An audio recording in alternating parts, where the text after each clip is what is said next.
Good afternoon, this is Thrive Story. Thank you for tuning in today. And so we're just going to continue on with our audio, and we're going to talk about episode 2, and we're going to continue on about Joseph. And we left off where he was put into prison. And so I'd like to talk about Genesis 39, and I'm just going to read it for you. So it's Genesis 39. And it goes, when Joseph was taken into Egypt by Ishmael traders, he was purchased by Potiphar, an Egyptian officer. Potiphar was a captain of the guard of Pharaoh, the king of Egypt. Number 2, the Lord was with Joseph, so he would succeed in everything that he did, as he served in the home of the Egyptian masters. Potiphar noticed this and realized the Lord was with Joseph, giving him success in everything that he did. And this pleased Potiphar, as he soon made Joseph his personal attendant. He put him in charge of his entire household and everything that he owned. From the day Joseph was put in charge of his master's household and the property, the Lord began to bless Potiphar's household for Joseph's sake. All of his household affairs ran smoothly, and his crops and his livestock flourished, as Potiphar gave Joseph complete administrative responsibility over everything that he had owned. With Joseph there, he didn't worry about a thing except for the kind of food to eat. Joseph was very handsome, and he was well-built young man. Potiphar's wife soon began to look at him lustfully. Come and sleep with me," she demanded, but Joseph refused. Look, he told her. "My master trusts me in everything in his entire household. No one here has more authority than I do, and he held back nothing from me except you, because you are his wife. He could, and I do such a wicked thing? It was with great sin against God." Number 10. She kept putting pressure on Joseph day after day, and he refused to sleep with her, and he kept her out of the way as much as possible. Then one day, however, no one else was around, and he went in to do his work, and she came and she grabbed him by the cloak, demanding, "Come on and sleep with me." And Joseph tore himself away, but he left his cloak in her hand and ran from the house. 13. When she saw that she was holding a cloak and that he had fled, she called out for the servants, and soon all of the men came running. "Look," she said, "my husband has brought this Hebrew slave here to make fools of us. And he came into my room to rape me, but I screamed." 15. When he heard me scream, he ran outside and got away, but he left his cloak behind with me. She kept his cloak with her until her husband came home. 17. Then she told him her story, that the Hebrew slave had brought into the house had tried to come in and fool around with me, she said. But then I screamed. He ran outside, leaving the cloak with me. Joseph was put in prison. 19. Popular was furious. He had heard his wife's story about Joseph and how he treated her. He took Joseph and he threw him into a prison where the king prisoners were held there and remained. But the Lord was with Joseph in prison and showed him his faithful love. And the Lord made Joseph a favorite with all of the prison warden. Before long, the warden put Joseph in charge of all of the other prisoners over everything that happened in prison. The warden had no worries because Joseph took care of everything. The Lord was with him and caused everything he did to succeed. 40. Joseph interprets two dreams. Sometime later, Pharaoh's chief cupbearer and chief baker offended their royal master. Pharaoh became very angry with the two officials and put them into prison where Joseph was, and the palace of the captain of the guard. They remained in prison for quite some time, and the captain guard assigned them and Joseph who looked after them.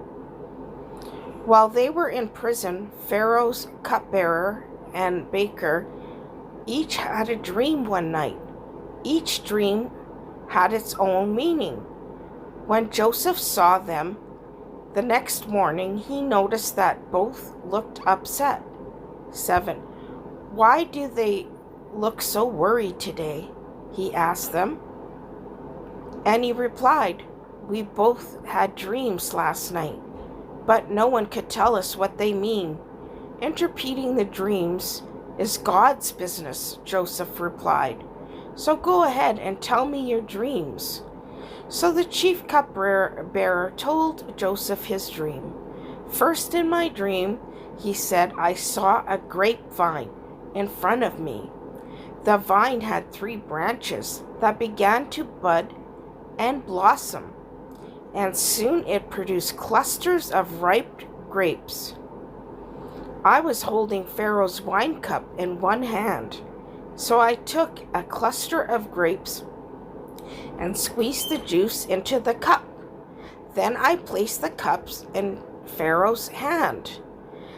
This was what the dream means, Joseph said. The 3 branches represent 3 days.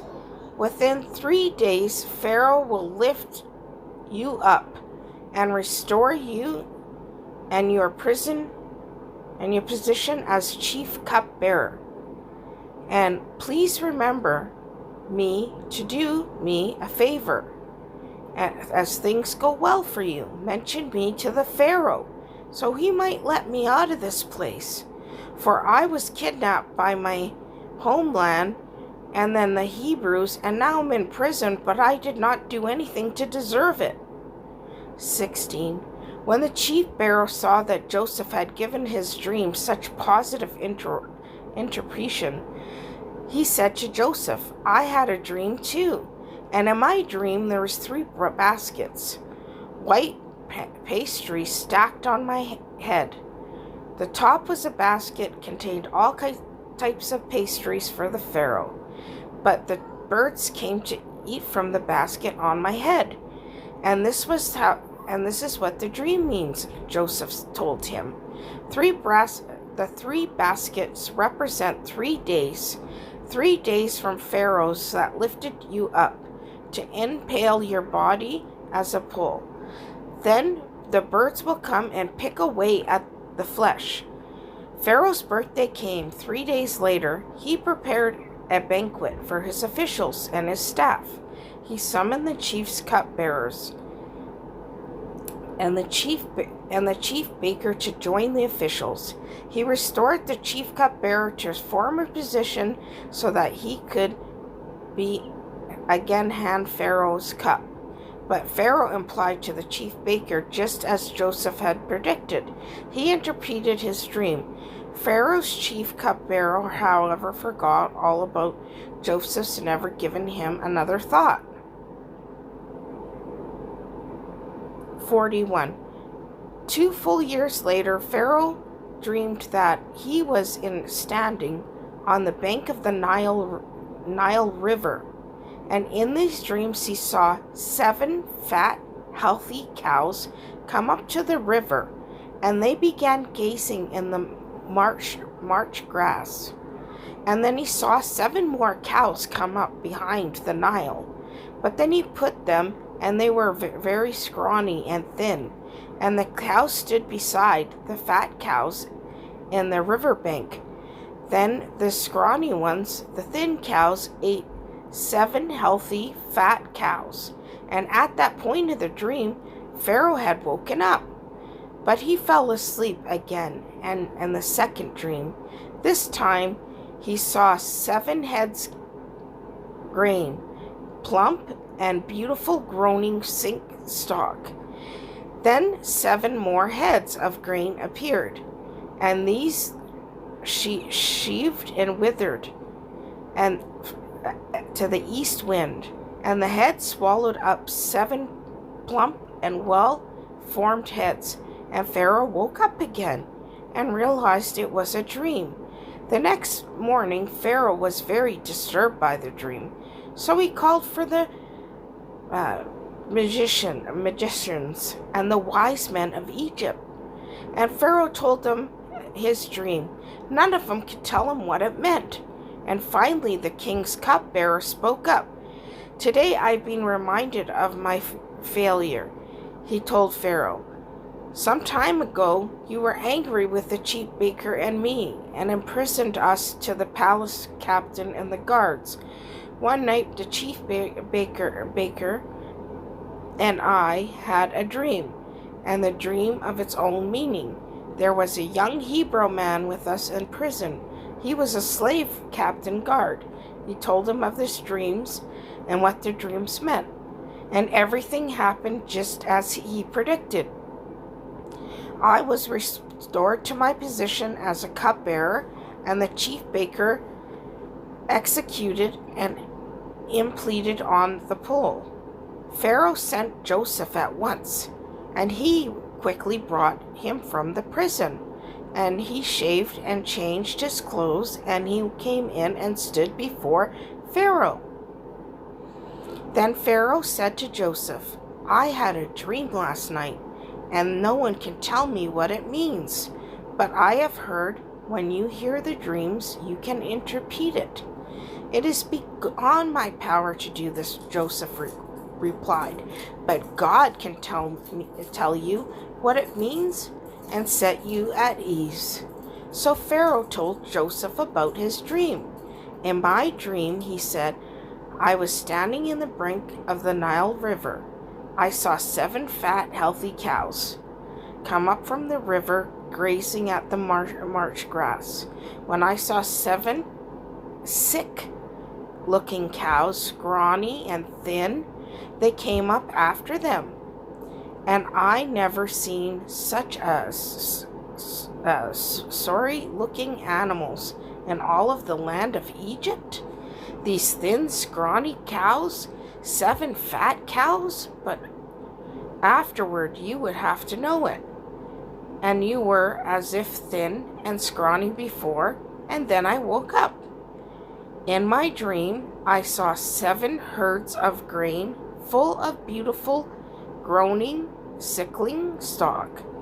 Then 7 heads of grain appeared, but then these were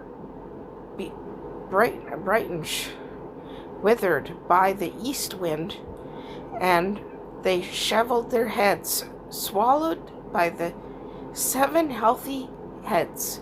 And I told these dreams and these magicians, but no one could tell me what they meant, what they mean." So Joseph responded, "Both Pharaoh's dreams mean the same thing. God is telling Pharaoh in advance what he is about to do. The 7 healthy cows and the 7 heads of grain both represent 7 years of prosperity." 27. The 7 thin, scrawny cows that came up later and the 7 thin heads of grain withered by the east wind represent 7 years of famine. This is what happened, just as I have described it. for God has revealed to Pharaoh in advance what he must do. And the next 7 years will be a period of great prosperity throughout the land of Egypt. But afterward, there'll be 7 years of famine, so great that all of the prosperity will be forgotten in Egypt. The famine will destroy the land. The famine will be so severe that the memory of the good years will be erased.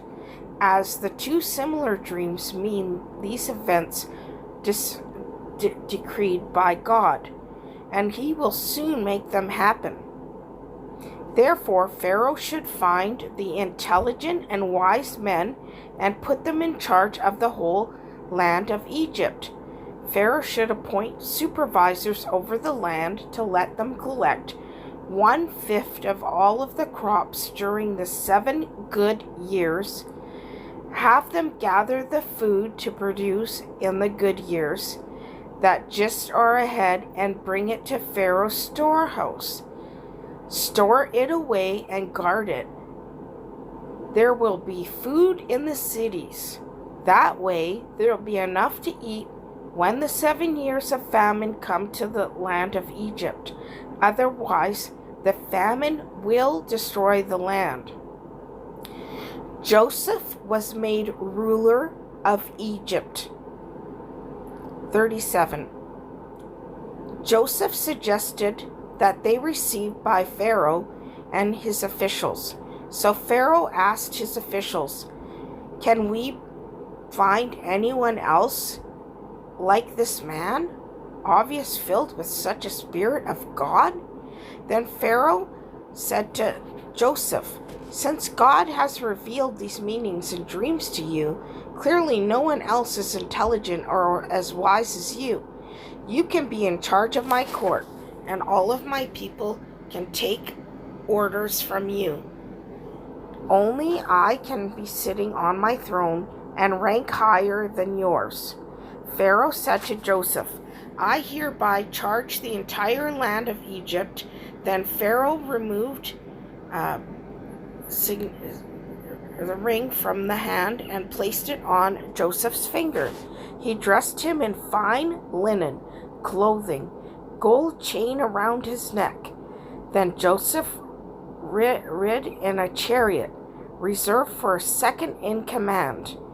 Where Joseph went and command was shouted, "Kneel down." So Pharaoh put Joseph in charge of all of Egypt. And Pharaoh said to him, "I am Pharaoh, and no one will lift a hand or foot in the entire land of Egypt without your approval." And that's where I'm going to stop reading about this part, and we'll carry on with some more posts. Thank you for tuning in. This is Thrive Story. Please like, share, and subscribe. Thank you. Bye-bye.